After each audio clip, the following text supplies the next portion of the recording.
लातूर जिपच्या अध्यक्षपदाच्या निवडीत दिवसेंदिवस चर्चा, वेगवेगळे आखाडे गणित मांडले जात आहेत आणि भाजपमध्ये एक नाही धड भाराभर चिंध्या असं दुर्दैवानं चित्र निर्माण झालेलं आहे. यात वारंवार आम्ही म्हणतो 30 घर को आग लगी इस घर के चिराग से आणि लाभार्थी मंडळींना मिरच्या लागतात. त्यात लागल्या तर लागल्या, कारण जन्म गावाकडून मृत्यू गावाकडे जात असताना अंतिम सत्य मृत्यू असते. बुजदिल पाळीव गाळीव कार्यकर्त्याच्या जोरावर दहशत निर्माण करणं हे कुठेतरी थांबलं पाहिजे. या उलट यापेक्षा अमित देशमुख हा या खेळाचा एक्सपर्ट खिलाडी आहे. कोणते व्हिडिओ कधी वापरावे, कोणाला कधी बोलावं, कोणाला कधी नमस्ते करावा, कोणाला कधी वापरावं, कोणाला कधी खारेमुळे द्यावे, कोणाला कधी काजू बदाम द्यावे, यातला एक्सपर्ट खिलाडी असल्यामुळं आणि इथं जर रमेश कराड जर सोडलं तर अभिमन्यू पवार तर वारंवार म्हणतात आम्हाला तोंड उघडायला लावू नका. संभाजीराव तर लातूर विरुद्ध निलंगा अशीच कुस्ती लावायचा प्रयत्न करतात. म्हणजे कॅमेरा आपल्याकडे राहिला पाहिजे. आणि अमित देशमुख यांचं सौसुनारकी एक लोहारकी असतं.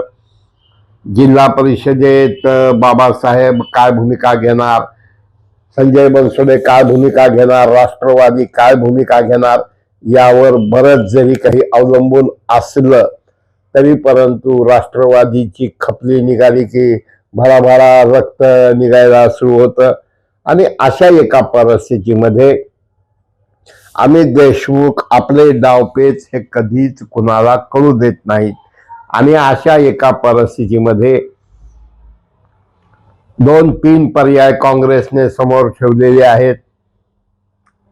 कानात डोळ्यात 4 बोटाचं अंतर असतं तरी परंतु काँग्रेस म्हणजे अमित देशमुखनी हा प्रस्ताव ठेवला आहे राष्ट्रवादीला, आम्ही तुम्हाला बिनशर्त पाठिंबा देतो, आम्हाला पद नको, आम्हाला काहीच नको, सगळे अध्यक्ष उपाध्यक्ष सगळे सभापती तुम्हीच घ्या. पण राज्यात सत्ता असल्यामुळं या ठिकाणी आणि सहकार मंत्री बाबासाहेबांकडे असल्यामुळं ते काय भूमिका घेतात आज तरी सांगता येत नाही. पण त्यांचे आणि देशमुखांचे जिव्हाळ्याचे संबंध आहेत हे जगजाहीर आहे. मग ह्या सगळ्या गोष्टीचा विचार करत असताना 2-3 पर्याय काँग्रेसने ठेवले. एक पर्याय बिनशर्त पाठिंबा, दुसरा पर्याय जी काही मंडळी भाजपची किंवा इतर आहे त्या लोकांना 5 खोके एकदम ओके गैरहजर राहायचं. आणि शेवटी मत फुटले. आपण बघितलं विक्रांत गोजमगुंडे महापौर झाले, 2-3 मत इकडचे इकडं झाले आणि खेळ खलास झाला. एकाला उपमहापौर झाला, एक जण का राजकारणात कायमचा आऊट झाला आणि एक जण मित्रत्वा खातर सगळं केलं. तर अशा एका परिस्थितीमध्ये अमित देशमुख हे डायरेक्ट पैशाची प्रलोभन देऊन सत्ता घेण्याचा प्रयत्न करत नाहीत. पण बघा जमते का बघा, होते का बघा, झालं तर ठीक आहे. कारण शेवटी राजकारणामध्ये शतरंज का खिलाडी कसा आहे हे पाहत असताना अमित देशमुखच्या चांगल्या गोष्टीचं कौतुक केलंच पाहिजे. आणि शेवट तिथं भीष्म पितामह, सहकार सम्राट, सहकार महर्षी दिलीपरावजी देशमुख हे त्यांच्या पाठीशी आहेत. आणि आदेश निघताच फत्ते करणारे लक्ष्मणराव मोरेही त्यांच्याकडे आहेत. त्यामुळं ह्या 2-3 पर्यायातनं एकतर काय 5 वर्ष राहून तरी काय मिळणार आहे. आणि इकडं मात्र भाजपची अवस्था कशी आहे, कारण शिस्तप्रिय भाजप, हम नहीं तो कुछ भी नहीं अशा प्रकारचं महानगरपालिकेला तंबरेल वाजवून टाकलं, भाजपचं कार्यकर्त्याला बर्बाद करून टाकलं, जनतेला देशोधडीला लावलं. आता काय होणार, हा खरं धर्मसंकट हे बसवराजजी पाटील ज्यांना अध्यक्ष केलंय, कारण त्यांची लोकप्रियता ना औसेकरांना बघवते ना निलंगेकरांना बघवते. आणि बाबासाहेबांनी हे त्यांनी मिटिंग घेतली, निकाल लागला, चर्चा झाली, फोटो आले, पण अमित देशमुख हा बाते कम काम ज्यादा अशा प्रकारचा वागणं आहे, अत्यंत अलर्ट. आणि समजा यदा कदाचित जर काँग्रेसचा डाव यशस्वी झाला तर मग मात्र भाजपला तोंड दाखवायला जागा राहणार नाही. पण हायतच कुठं तोंड दाखवायसारखी अवस्था काय, कारण रोता है कोण तो सुरती वैशी असे काही चेहरे आहेत, तर काही जण तर मैं दुबई हो, मैं बंबई हो, मैं पुणे हो, मैं नागपूर हो, काय माझ्या नादाला लागायचं नाही. अनेक वेगळा पॅटर्न. खरं म्हणजे अभिमन्यू पवार बसवराज पाटलाला प्रवेश, दिनकर मानेला प्रवेश, त्याचा फायदा तोटा त्यांना ठोक पण चालू आहे काय.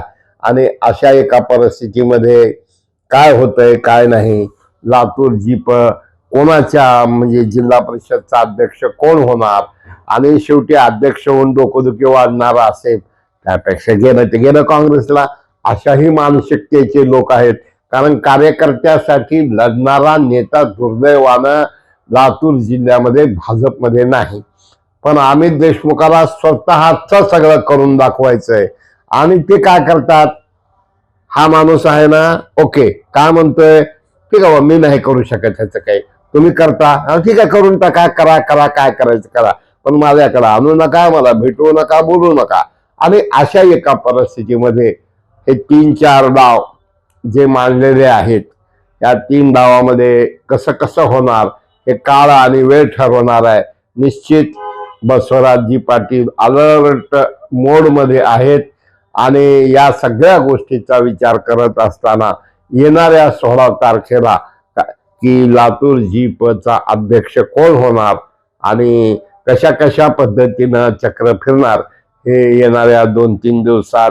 कारण कोणी कोणाला भेटायचं नाही, कोणी कोणाला बोलायचं नाही, बैठक नाही, काहीच नाही. तुम्ही काही काळजी करू नका.